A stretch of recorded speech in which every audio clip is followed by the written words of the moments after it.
Today with us, we have an amazing and powerful woman that I cannot wait for you to meet. Let me welcome Tiffany Olson, coming to us from Coos Bay, Oregon. Hi, welcome. Hello. So happy to see you. I was happy to see you too. Thanks for being here. Well, thanks for having me. So just to begin, you are a successful business owner. You and your husband, Rod, own and run Merit Accounting and Financial Services in Bend, Oregon. Congratulations on getting through tax season.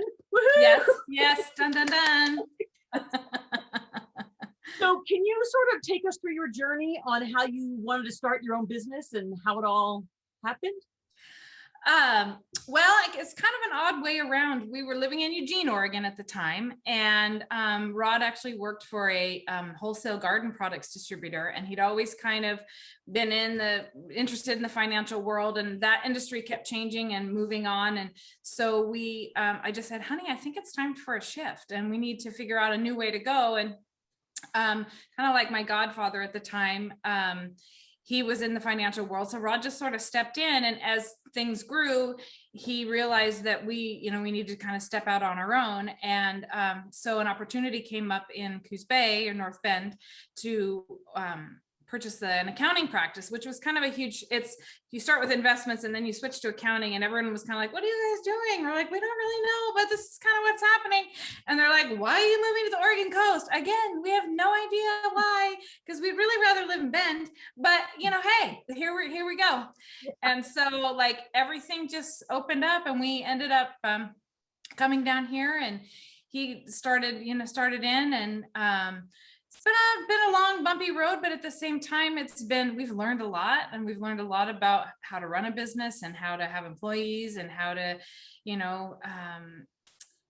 gaining clients and retaining clients and just really loving on people. It's weird. You would think about in the financial and accounting practice world that you're loving on people, but it's kind of like when you start thinking of people as kind of like your family or your friends, even with numbers, in fact, you just want them to be taken care of. And so your goal is to make sure that they live their best life by you stepping in behind them and then making sure that everything going on in their background is going well. That's so great to hear, especially because I think when it comes to someone's life savings or how to manage money, they can be very vulnerable to be like, here's my financial information. Right. So if you're met by warmth and ingratiation, that's really nice. I feel better like giving you this to get control of, or to at least walk through with me, Yeah. That's scary. It is scary. And I think that's, part of, I guess some of it comes out of our world of faith, and it's loving God, loving people. And part of loving people is taking care of them. And, our role this season of our life is to love people through money and through their taxes. And it's not fun, and it's hard for people, and it is emotional. And so you're just kind of, fortunately, my husband is a really good teacher, and he just slowly just kind of walks people through things and really just explains things. And if he has to go back and re-explain it a whole different way until they understand, why this is a good path for them to go on, or why this decision over this decision. And so if you always keep in background that it's about the person and not about the business, then it kind of makes everything flow easier. I wish all companies worked like that. I'll just say that. So this was such a leap of faith, just move and get out on your own. And so do you have any advice for someone, especially a woman, who might want to take that leap of faith and break out on their own, start a business or pursue an artistic endeavor? How do you go for it? I think you just put one foot in front of the other. You just, the door, you just kind of start walking in a direction, and you just take the next step, and you ask the next question, and you sometimes you hit roadblocks. We talked to, it was a big deal for us to move from Eugene to Coos Bay because we'd always lived in Eugene. I grew up in Eugene. And so, and California, but I had come back to Eugene. And so a lot of the parents were like, you're kind of stepping into yet another new industry, and you're doing another new thing. And the more, you have to balance out what people are saying with what, is in your heart, with what the doors that continue to open. And like I said, we never expected to move to Coos Bay, but it was just like every conversation we had, it was just like, okay, well, that's another checkbox, and that's another checkbox, and before you know it, you're standing in the middle of your brand new office and saying, okay, I guess we're here, let's go. And, it's a lot of figuring out, but at the same time, a lot of it's fun though, too, in the sense that, I really like to learn new things. And so, I started, okay, so what's the best way to run a business? And I never even heard of one of the biggest things in our business that we've developed over time is company culture. And I never even heard of that when we started. And realizing that, if employees don't like to come to work, your business really isn't going to be very profitable. And so, learning how to love them in a way that helps them love the people that they're serving. And it just all kind of goes together, and it takes time and it takes a process, and it isn't always easy, but I just thinking, if you trust your gut and you keep moving, you'll know pretty quickly whether this is, even through the hard parts. It's sometimes just because it's hard doesn't mean it's not the right thing to do. It just means that it's another hurdle that you need to overcome. I mean, you starting a podcast, I'm sure every single day wasn't easy. And you're also a singer, and you've also worn a lot of different hats, but every time the road got hard, you didn't just quit and stop and say, okay, well, I guess that wasn't for me. You just, okay, so how do we maneuver around this one to get to the next spot? That's so true. And I love when you said trust your gut, because I think so often, especially as women, there's this road that said, this is what is expected of you, and you should do, you know, and if our gut goes against that, it can be really hard to step away from what we were taught, or what, again, these expectations that are somebody else's, by the way, not necessarily ours.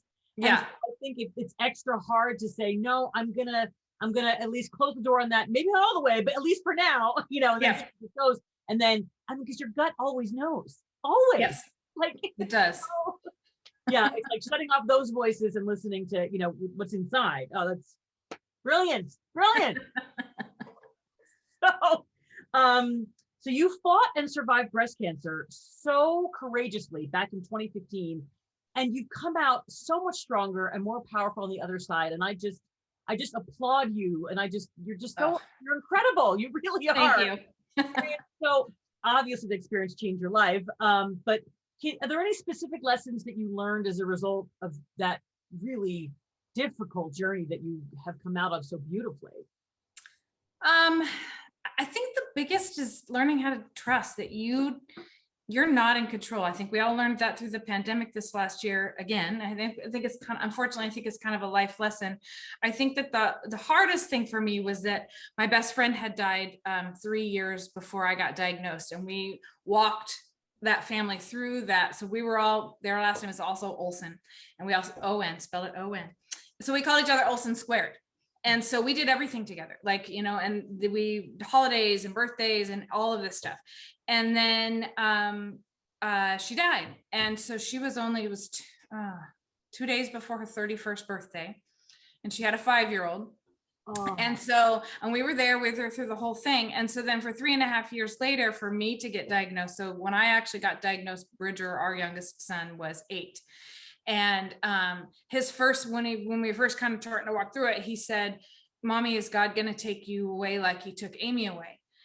And so, so my kids had this front row view with somebody with breast cancer that didn't work out, or, it worked. I mean, she's happy and healed in heaven, but not the way we would have chosen had we had the choice. So I think there was a lot of processing through, and a lot of people having to step into my life and say, that's because that was her story doesn't mean that that's what your story is. And so learning how to trust through that. And at the same time, we'd had a situation with our business where the old owners, right before I got diagnosed, we had kind of decided it was time to part ways. And they'd been with us for 6.5 years after we bought the business. And so it was we wanted to make some changes and move on. Well, what happened is they ended up taking the list and opening up down the road. So during cancer, we then we lost half our business and had to walk through all of that. And so I've really just came, I think when we walk through life, we always just kind of feel like, I got this. If I just suck it up, if I just do what I'm supposed to do, I'm just going to push through this. And for me, I just really with all of that, I can't just push through this. I just had to sit down and just say, hands up in the air, Jesus, take the wheel. I can't. I can't do it. And I don't think that there's that many times in life, or at least not in mine, that I've really come to that full point of full surrender. There's literally nothing. I can't help the business. I can't help myself. Can't even help my children. I landed in the hospital halfway through. And finally we called parents so my parents and my sister-in-law came up for 2 weeks at a time for my last 3 chemos, just because I couldn't take care of the kids, and Rod it was during tax season. So during camp chemo, it was during tax season.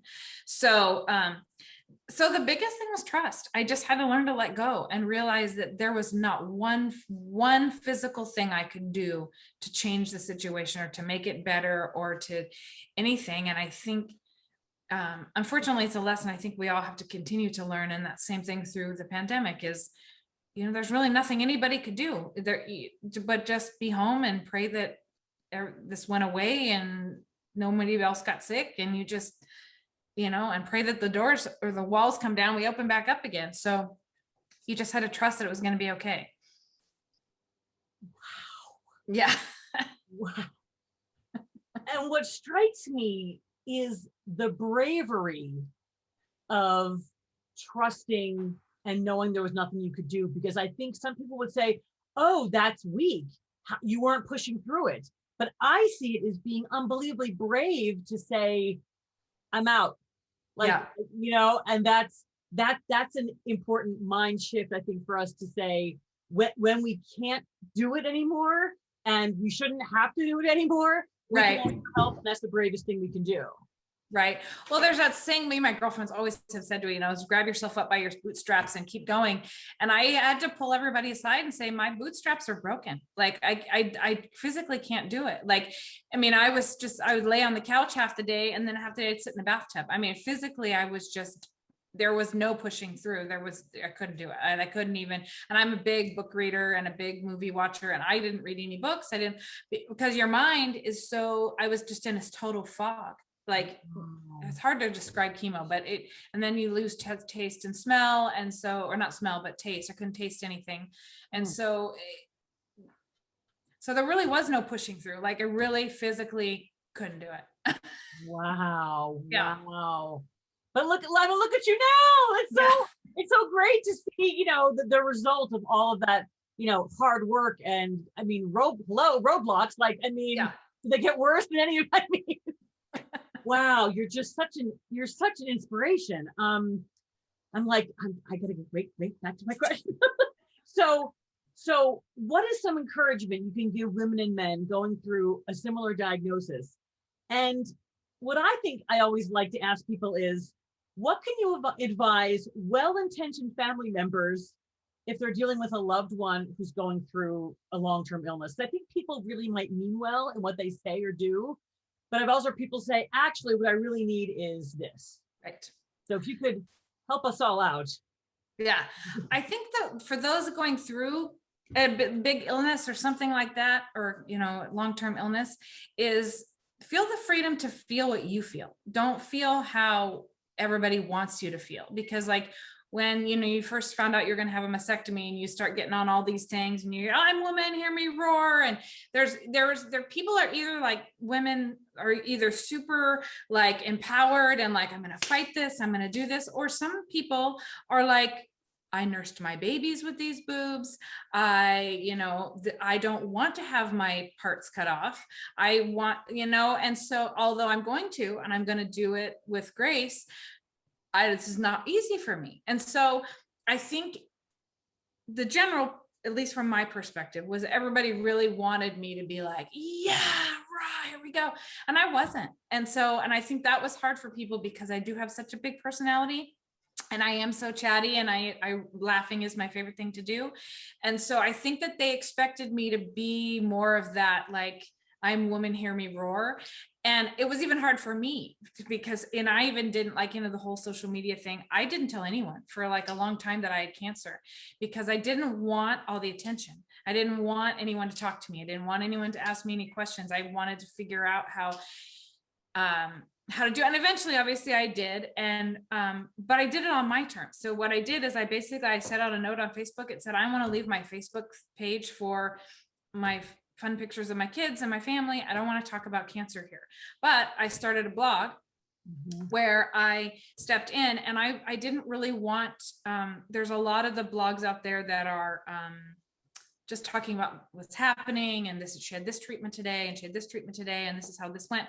I wanted to show people the funny side of things. And it took me a while. I mean, I had to get to where I felt better and process some things. And then I went back and started going through it, but that there was joy in the midst of it. That once I got through like the hard part where I was pretty emotional about it, I went back and I was able to see like all the funny things that happened, and all the things that were good, and all the things that were positive. And so when I started my blog, it really wasn't a recitation of what's happening. Of course, I talked about a few things here and there, but I talked about the funnier parts. And, I called my my chemo chair, because I found a storage closet where I could do my chemo, so I didn't have to be, because they gave me all that Benadryl, and seriously, I'd be like for like hours, and that's really not pretty. And I didn't want to be like that, so I call it like the chair. And like I had all these posts on my view from the chair, and what it's looking like from my perspective. So I think people going through it is, do it on your terms. Do it. Don't feel what everybody wants you to feel. And if you feel I'm woman, hear me roar, then go for it. But if you don't, then don't. And try and, explain to people that I need to process this how I process. Otherwise, I'm going to be good for no one. Because if I do what you want me to do, then I'm not really going to heal, because that's not what I'm feeling right now. As far as everybody else, I think that my quietness was hard, because so they didn't know what to do, because I didn't know what to tell them. And honestly, people just coming and sitting with me and not saying anything, because I really couldn't talk. Like I said, I was in that big fog. I just had friends that came and sat with me and just didn't expect anything from me. I tried to explain, people continuing to reach out without expecting anything from me in return, like sending text messages. And I just kept saying to Rod, I said, tell people to keep sending the messages, because I'm hearing them and I'm getting them, but I just don't even have the energy to respond. I mean, because sometimes, a lot of people, there's a lot of messages coming in, and to keep, they just don't have the time. But I guess just continuing to reach out and to do things. I had girlfriends. So where I live and where I had chemo was 2.5 hours away. And so my girlfriends didn't know what to do. So every 3 weeks on chemo day, 5 of my girlfriends on their lunch break or after dinner or whatever would come clean my house, like while I was gone, wash my sheets, dust, empty my dishwasher, clean the counters. And so every I didn't even ever see them. They'd leave little notes around the house, and we love you, Tiffany, and we're praying for you. And it was the hugest gift for me. And a lot of people might not feel comfortable with that. And I get it. But for me at the time, and there was no COVID back then either. So, but for me at the time, it was just a huge gift, because, a 10-year-old and 8-year-old really aren't good at cleaning house, and your husband's at tax season. So there just wasn't a lot of time. And so for people to find something in my life that meant a lot to me, that was a huge burden lifter without costing them anything but an hour or two every 3 weeks, so it wasn't a huge sacrifice for them, but it was a huge gift for me. And so I think finding those ways to step into that person's life, even if the people would come over and they would have a hard time that I wasn't able to really communicate, but I would just could you just hold my hand for a little bit? Just tell me what you're reading. I love to read. So tell me what you're reading. So talk to me, and let me hear you, but not really expect a lot from me and return, and be okay with it. And some people weren't okay with it, so they stayed away, and which was fine.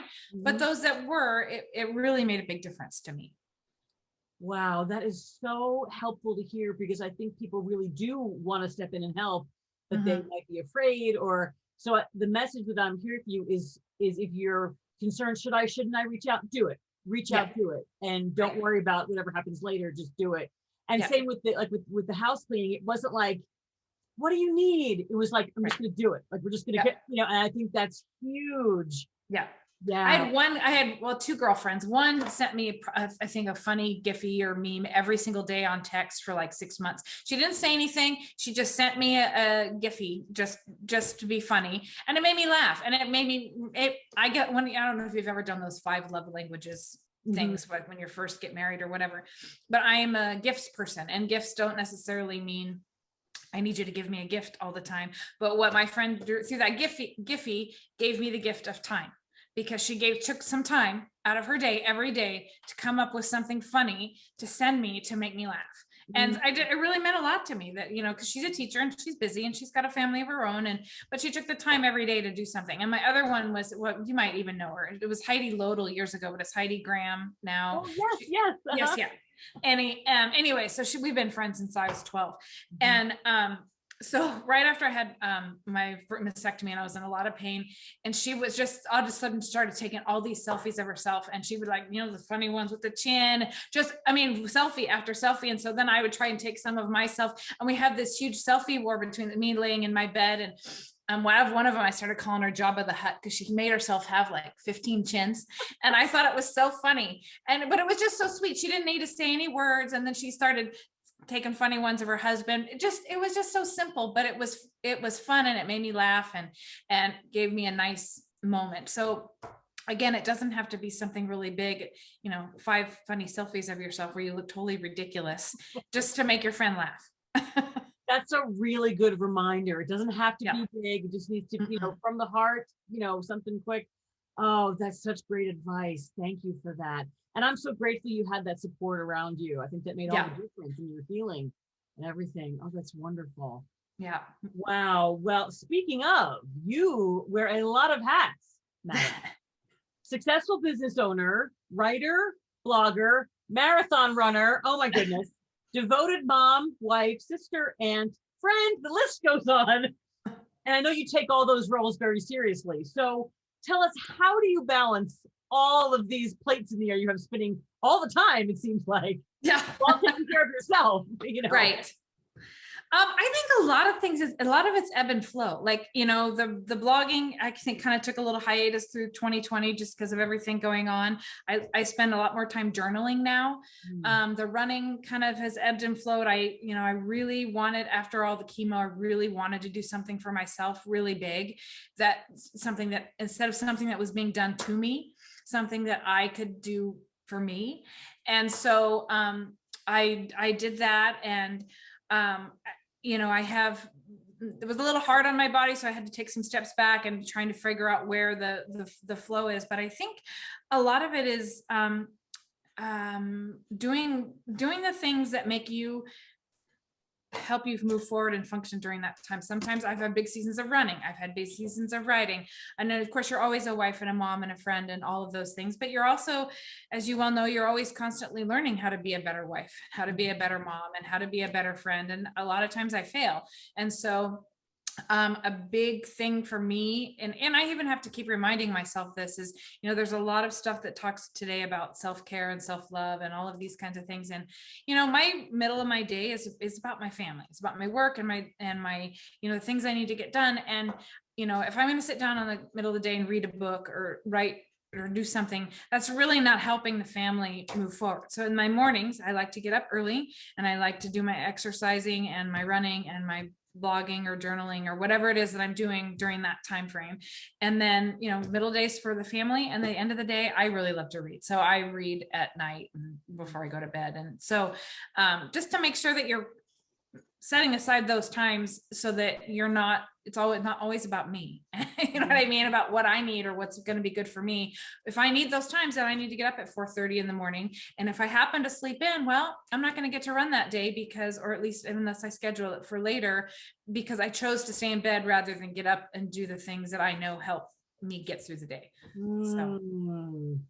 Wow. That's fantastic advice, because I think sometimes when we don't, when we go through the whole day and kids and work and everything, we get to the end and say, oh, I didn't have any time for myself. And then we get resentful or we get bitter or whatever. Right. And it's like, if you set it aside when no one else is awake, then you're taking your own control of it. Yep. And I love the ebb and flow, because let's say someone is running and then they have an injury or something and they can't, then it's like, oh no, I can't. But if you're it's just for now, I'll get back to running, but just for now, that takes a lot of pressure off. Yeah, it does. We're not good at that. Well, and also, again, I got to be honest, I'm heavier than I've ever been in my life, but at the same time, I just keep taking a step back and I just say, okay, this isn't forever. It's just a season for now. And I know the steps I need to take to get myself back to where I need to be. But as you get old, I'm 51 now. So as you get older, some of those, it just looks different. You can't run quite as many miles, but I can still get out and run, there's just a lot, or I can walk, or there's a lot of things I can do, but I think it's a constantly reevaluating. Okay, so where am I at? What do I need to fix? What am I not doing so good at? And how do I change that up so that, everybody's needs are getting met? And so, I think it's constantly looking at it I was redoing it again this morning as I'm like, okay, well, this part's not really working so well. So what if I make this adjustment? And I write it all down. I like to write. So I just journal it all out. I journal out all my prayers. I journal out just my life. And so if I write it down, then it kind of helps me throughout the day. Like, oh yeah, remember you said you were going to, do this, or you said we were going to move things this way. And so I love that. I love that constant just being aware of what do I want to do better. Then we don't get stagnant. Right. And also I think under self-care should also be the self-kindness of, at 51, I cannot run like when I was 21. And I shouldn't be able to, and not be like, why can't I? Because it's been 30 more years. Yeah. Or, I don't look the same. Well, you're not supposed to. No, you're not. And you will never, no matter what you do. So tell everybody where we can find Merit Accounting if they want to use services. Our website is Merit AF. So Merit Accounting and Financial. So Merit AF, like Merit Apple Frank.com. And then for me personally, my Instagram is Tiffany AO. My Facebook is Tiffany A. Olson, and so is my blog. So TiffanyAOlson.com. We'll have them at the end as well, and down in the middle, so we can find you. Before I let you go, what are you looking forward to as the world opens back up? Tell me. Seeing my mom. Yay! So next week is my dad's 80th birthday, and he lives in San Diego. So we're going down there. So I haven't seen them in a year and a half, and so they've all been pretty nervous about. They're older, and my stepdad has one lung and asthma, and he's in his 80s. So they've really been cautious. So I'm really excited it's finally working out that I get to go visit, taking my son with me, and I get to go visit them for the weekend. And then the next weekend is Natalie's graduation party. Living on the Oregon coast, we live so rural that we have the restrictions, but we've really been able to get outside a lot and do a lot of those things. I mean, if you want to go out in the rain, but we don't live in an apartment or anything closed in. So there's been some of those freedoms, but as far as seeing people, which I'm a big people person, so many people are like, I come running in and I'm like, ah, and they're like, don't hug me, Tiffany. No, we don't do that right now. Hey, all right, hi. So I'm looking forward to hugging. I'm looking forward to seeing my mom. I don't do well with just being downtime. I mean, like I said, I like to read, but I like to get off the couch and go do other things. So we did just get the opportunity to go to Hawaii, which we've never done a family vacation before. So we did just do that, which was really, really fun. And so just, I don't know, getting back to living. I'm getting excited to get my daughter off to college and have her start living and just all those kinds of things. Yeah, we're getting there. You can see it. We're getting there. The light in the tunnel. We're almost there. Yes. Wow. Well, thank you so much for your time and your brilliant insights. You are such an inspiration to all of us. Thank you. Thank you. It was just a joy to talk with you. Thank you, Miss Rachel. Thank you. Mwah.